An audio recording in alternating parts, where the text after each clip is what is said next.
9वी 10वी 11वी 12वी science NEET JEE CET NATA अशा सर्व स्पर्धा परीक्षांसाठी नंबर 1 चा पर्याय म्हणजे Shri Rajlakshmi royal academy of science विटा।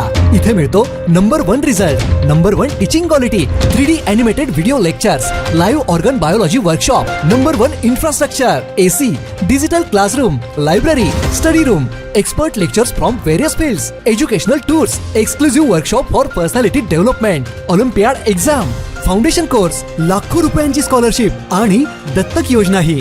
आपल्या पाल्याच्या उज्ज्वल भविष्यासाठी आजच प्रवेश निश्चित करा।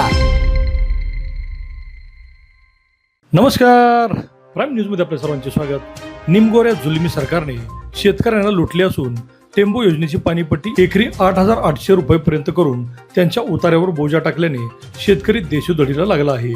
शेती परवडत नाही म्हणून शेतकरी आत्महत्या करू लागलाय, तरीही टेंबूची पाणीपट्टी ही शेतकऱ्याला परवडणारी नाही असे सांगत शिवसेनेने प्रशासन व टेंबू योजनेच्या अधिकाऱ्यांवर जोरदार पलटवार केला।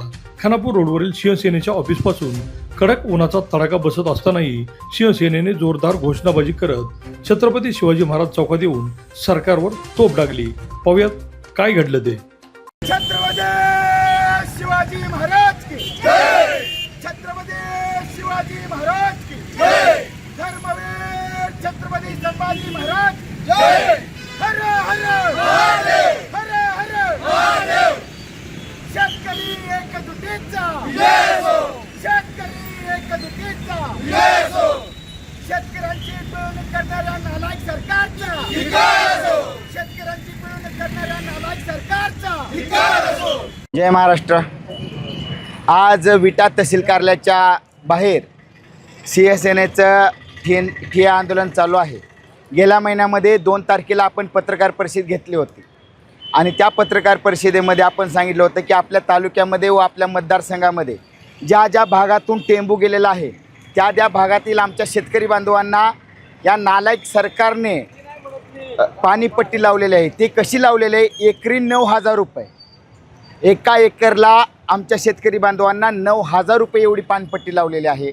आम्ही त्या अधिकाऱ्याला विचारायला गेला असता तो अधिकारी म्हणतोय की सरसकट शेतकरी एकरी 60 टन ऊस उत्पादन करतो म्हणून आम्ही 9,000 रुपये त्यांना पाणीपट्टी लावली आहे। बरं, त्यांना आम्ही असं म्हटलं की बाबा रे, सगळे शेतकरी कसे काय एकरी 60 टन ऊस उत्पादन करत असतील?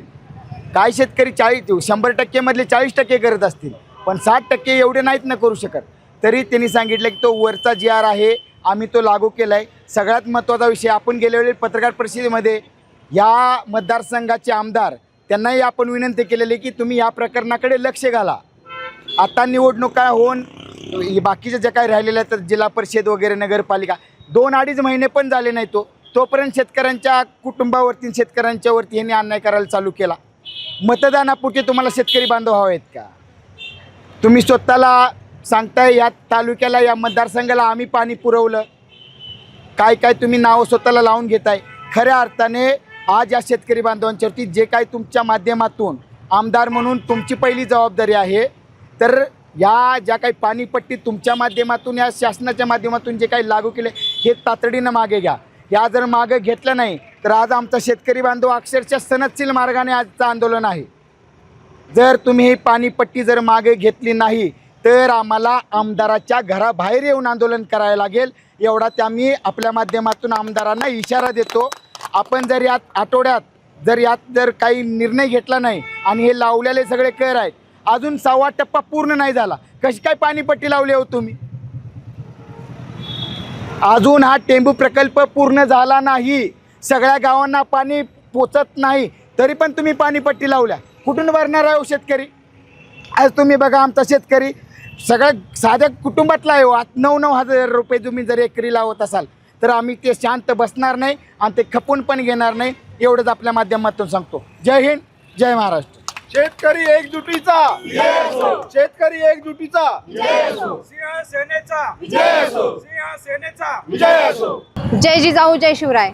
आज आम्ही शिवसेनेच्या माध्यमातून आपल्या तालुक्यातील शेतकऱ्यांसाठी इथं संघर्ष करत आहोत। ज्या शेतकऱ्यांचे लाभदायक शेतकरी आहेत, लाभग्रस्त शेतकरी आहेत, त्या शेतकऱ्यांवर अव्वाच्या सव्वा आणि जुलूम करणारी जाचक अशी पाणीपट्टी जी सरकारनं आकारली आहे, ती आकारली गेलेली पाणीपट्टी त्वरित मागं घ्यावी आणि हे सगळं करत असताना सरकारनं लक्षात घ्यावं की ही जी योजना आहे ती शेतकऱ्यांसाठी मारक आहे की तारक आहे. आज तुम्ही म्हणताय की टेंबूचे जनक, मग जनक कोण असतो? जनक म्हणजे बाप असतो, ज्याला बापाचा दर्जा दिला जातो. त्यानं जर ह्या शेतकरी लेकरांकडे बघितलं नाही, त्या शेतकरी लेकरांची पिळवणूक होत असताना जर असा बाप गप्प बसत असेल तर त्याला बाप म्हणून घ्यायचा अधिकार आहे का?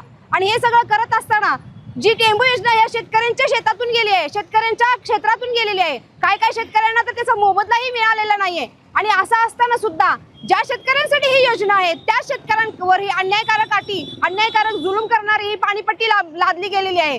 असं करत असताना त्या शेतकऱ्यांचा कुठलाही विचार केलेला गेलेला नाही. बरे त्या शेतकऱ्यांचा तेवढा ऊस गेलाय का? त्याचं तेवढं क्षेत्र ओलिताखाली आलंय का? त्या शेतकऱ्याचं तेवढं क्षेत्र आहे का?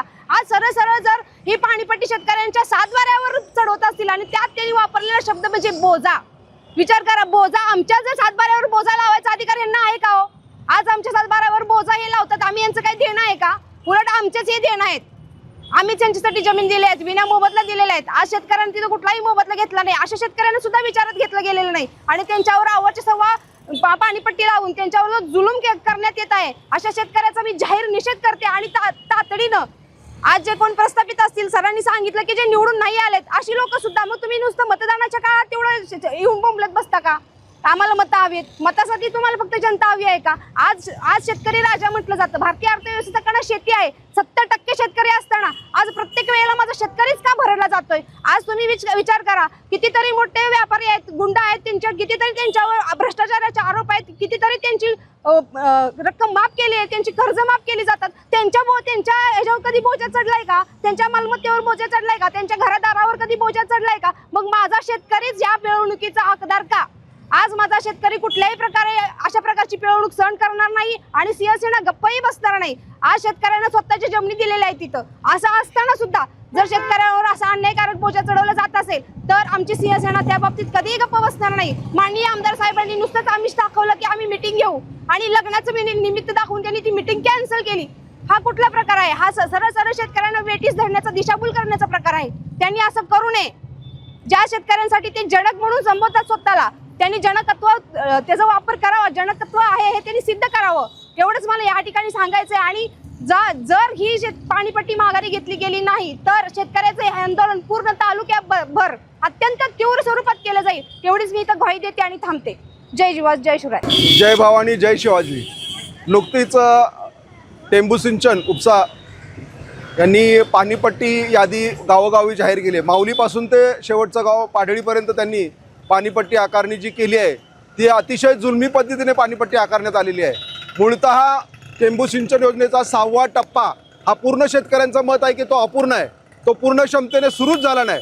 मग सुरू झालेला नसताना तुम्ही शेतकऱ्यांच्या वरती पाणीपट्टी आकारणी मुळात करताच कशी?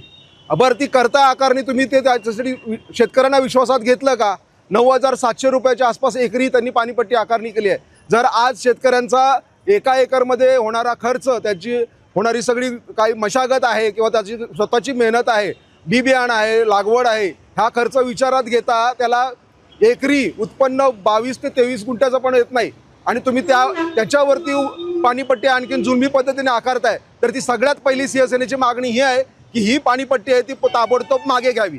दुसरी मागणी अशी आहे की तुम्ही पूर्ण पाणी न झालं असताना कशा प्रकारे तुम्ही कारखान्यामध्ये पाणीपट्टी वळीत करून घेतली आहे? ती जी रक्कम आहे शेतकऱ्यांची, ती सगळी रक्कम शेतकऱ्यांच्या अकाउंटला परत फिरवली गेली पाहिजे. तिसरी गोष्ट आहे, तुम्ही पुढे जर भविष्यामध्ये जर पाणीपट्टी आकारणी करणार असाल, पूर्ण जर काम केलं असेल कम्प्लिशनचं, तुम्ही आम्हाला सर्टिफिकेट दाखवून त्या पद्धतीची योजना पूर्ण झाल्याचं घोषित केलं तर जे ऊस आहे, डाळिंब आहे, द्राक्ष आहे, ह्या पिकांना जास्तीत जास्त आम्हाला एकरी 200 रुपये परवडणारी गोष्ट आहे. आणि गहू, ज्वारी, हरभरा यासाठी जास्तीत जास्त एका एकराला आम्ही 100 रुपये देऊ शकतो, इतकीच आमची ताकद आहे. शेतकरी हा अतिशय काय फार मोठी म्हणजे रक्कम कमवत आहे. हा जो काय राज्यकर्त्याचा आणि प्रशासनकर्त्याचा जो काय ग्रह झाला ना, तो आम्हाला त्यांच्या डोक्यातून काढून टाकायचा आहे. शेतकरी जनता 70% असताना त्यांची पिळवणूक वारंवार का होते? प्रत्येक प्रशासन ज्यावेळी निवडणुकीला उभं राहतं किंवा जे राज्यकर्ते उभे राहतात त्यावेळी ते शेतकऱ्यांचं आश्वासन देतात की आम्ही तुमच्या मागे उभं राहू. आज 1.5 महिना झाला ही पाणीपट्टी घोषित होऊन एकही माणूस पुढे आले नाही. बॅलेट पेपरवरती 22 लोक उभे राहतात, सगळेच जिंकले नाहीत, एक जिंकला, पण बाकीचे 21 आहेत कुठे? जो जिंकला तोही नाही आहे आणि जे हारले तेही नाहीत. मग शेतकऱ्यांनी जायचं कुठे? तर आम्ही आज स्वतः शिवसेनेच्या माध्यमातून आमच्या स्वतःच्या संघर्षासाठी पुढे आलेलो आहे आणि आम्ही ही पाणीपट्टी कुठल्याही परिस्थितीत लागू करून देणार नाही.